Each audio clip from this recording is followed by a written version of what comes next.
আসসালামু আলাইকুম ভিউয়ার, সকলে কেমন আছেন? আশা করি ভালো আছেন। আপনারা ইতিমধ্যে বুঝে গেছেন যে থাম্বনেল এবং টাইটেল দেখে যে আমি কাকে নিয়ে কথা বলব। আজকে আমি কাকে বলবো থটস অফ বিল্লাল। আমি তাকে নিয়ে কোনো ভিডিও তৈরি করিনি আজকে পর্যন্ত।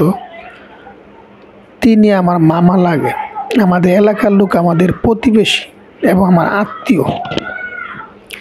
এখন কথা বলবো থটস অফ বিল্লাল ফেসবুকে আসার আগের কথা। আমি যখন কন্টেন্ট ক্রিয়েট শুরু করি 2017 সাল থেকে, তখন থটস অফ বিল্লাল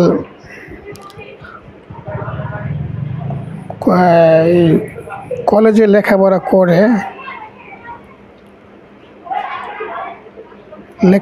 করার পরে আমি কন্টেন্ট ক্রিয়েট করি, ভিডিও তৈরি করি, আমাদের এলাকার সবাই দেখে। একদিন বিল্লাল হঠাৎ করে আমার দোকানে যায়, তখন আমি দোকান করি, আমার টেকনিশিয়ান সার্ভিসিং কম্পিউটার লেভেলের দোকান আছিল। এখন যেহেতু ব্যবসা করি না,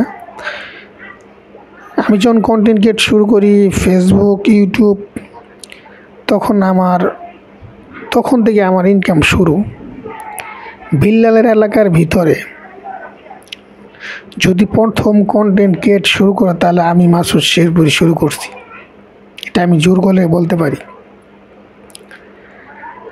কেউ বিল্লালকে, ভিডিওটা যা দেখতেছে বা যে দেখবেন, বিল্লালকে জিজ্ঞেস করেন যে তুমি ইউটিউব বলবো না, ফেসবুক, যেটা সেনি ফেসবুকে ভাইরাল হয়েছিল, ফেসবুকে প্রথম অ্যাকাউন্ট কে খুলে দিয়েছিল, কার হাত ধরে ফেসবুকের যাত্রা শুরু তোমার? একজনে জিজ্ঞেস করলে পাবেন, আমি জিজ্ঞেস করা লাগবো না, আমি আপনাদের ছোট্ট দুইটা ক্লিপ দেখাবো। আমারও মনে নেই আমি যে অ্যাকাউন্ট খুলে দিয়েছিলাম, আমারও মনে নেই, কতদিন আগের কথা। একদিন হঠাৎ করে মেসেঞ্জারে আমাকে নক দিছে যে মামা, আমি তো একটা পেজ ক্রিয়েট করছি, তুমি আমাকে সাপোর্ট করো, কারণ তোমাদের সাপোর্ট না পাইলে তো তোমার সবচেয়ে বড় সাপোর্ট, কারণ তোমার বড় আইডিয়া আছে, তুমি এসব বিষয়ে বুঝো, ফেসবুক বিষয়ে অনেক দিন ধরে তুমি কন্টেন্ট তৈরি করো, তুমি ভালো বুঝবা মামা আমাকে কিভাবে ভাইরাল হতে হয় বা কীভাবে সাপোর্ট করলে আমি এগিয়ে যাব। হয়তো এই কথা শুনে অনেকে বিশ্বাস হবে না, চাপা মারতেছে।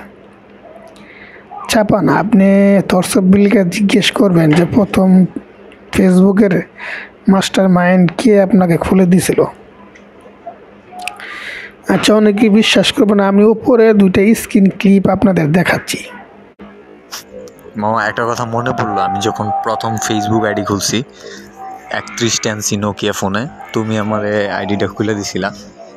তো আইডিগুলো নাই যদিও, বাট এখনও ফেসবুক চালাইলে ওই হিসেবে তোমার কথা মাথায় চলে আসে। আর তোমার কন্টেন্টগুলো আমি দেখি, তোমার ভিডিওগুলো, তো ফুল ভিডিও দেখেন, এটা অনেকেই ভিডিও দেখে অবিশ্বাস করতে পারে যে চাপা মারে, এত বড় একজন সেলিব্রিটি, আর তিনি আমাকে তো বলে মাসুদ শেরপুরি, কে চিনে তাকে? এলাকার লোক কাউ চিনে না। ভাই, একটা দিন কথা বলেন, আপনি একজনের কাছ থেকে শিক্ষা নিলে অবশ্যই তাকে ভুলে যাবেন, ভুলবেন না কখন। আমি তার অ্যাকাউন্ট খুলে দিছি, সব কিছু করে দিয়েছিলাম। প্রথম অ্যাকাউন্ট ফেসবুকে যাত্রা তখন শুরু হয়। বিল্লাল অনেক ইন্টারভিউ এই কথাটা বলে নাই, বা এই কথাটা হয়তো কেউ জিজ্ঞেসও করে নাই। যদি কোনো সময় কেউ বা ইন্টারভিউ নিতে চান, অবশ্যই জিজ্ঞেস করেন যে আপনার ফেসবুক অ্যাকাউন্ট প্রথম কে খুলে দিয়েছিল। অবশ্যই আমার নামটা চলে আসবে, মাসুদ শেরপুরি মামা। তেনার সম্পর্কে মামা, একই এলাকার লোক, পাশাপাশি বাড়ি। আমি 2-3 দিন যাবৎ একটা বিষয় নিয়ে দেখতেছি যে একটা বই বিক্রি করতেছি। আমি বাড়িতে গেছিলাম, তখনও বইয়ের কাজ চলতেছে। আমাকে বললো যে অনেক বই ছাপাইছি, বিক্রি করা লাগে। একটি বই 1000 টাকা, 10,000 টাকা পর্যন্ত বিক্রি করতেছে।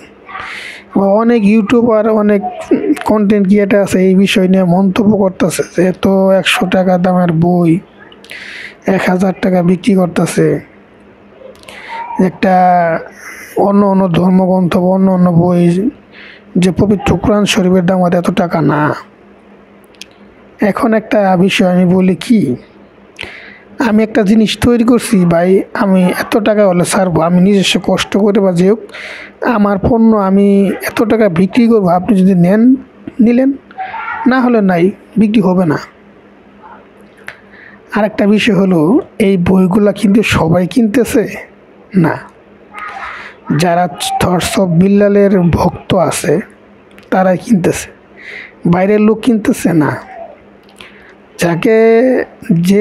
যাকে ভালোবাসে তার জন্য 1,000 না 2,000 টাকা খরচ করতে পারে, এটি হলো উদ্দেশ্য।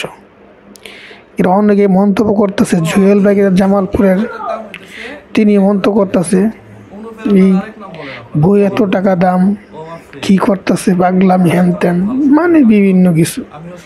আমি বলবো দেখেন, আমি আমার এলাকার লোক, আমার মামা, আমার প্রতিবেশী, আমার আত্মীয়, আমি জানি বিল্লাল কীরকম লোক।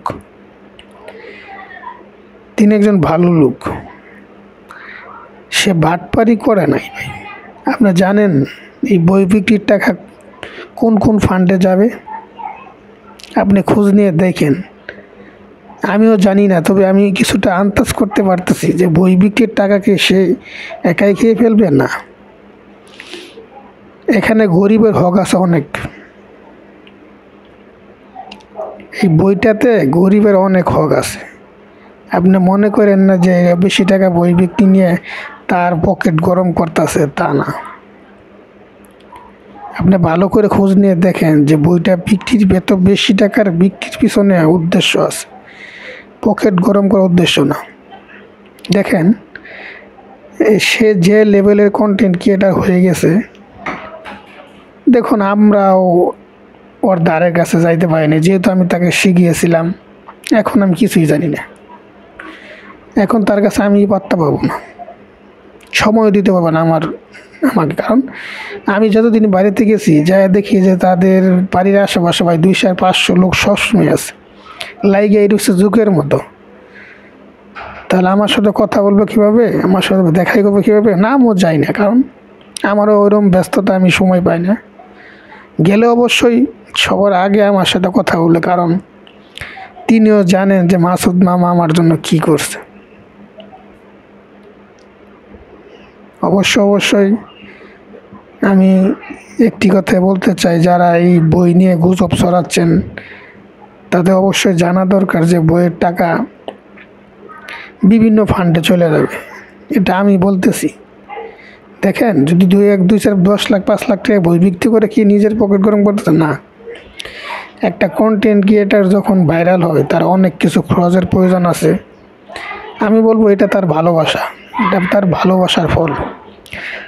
যে ভালোবাসার কারণে তো এই বইটি কিনে নিতেছে ভাই। যদি আপনি ভালো না বাসতেন তাহলে আপনি কিনবেন একটা জিনিস, আপনি ভালোবাসার একটা পছন্দের একটা জিনিস 2 টাকা বেশি হলে আপনি ক্রয় করে নিয়ে আসবেন।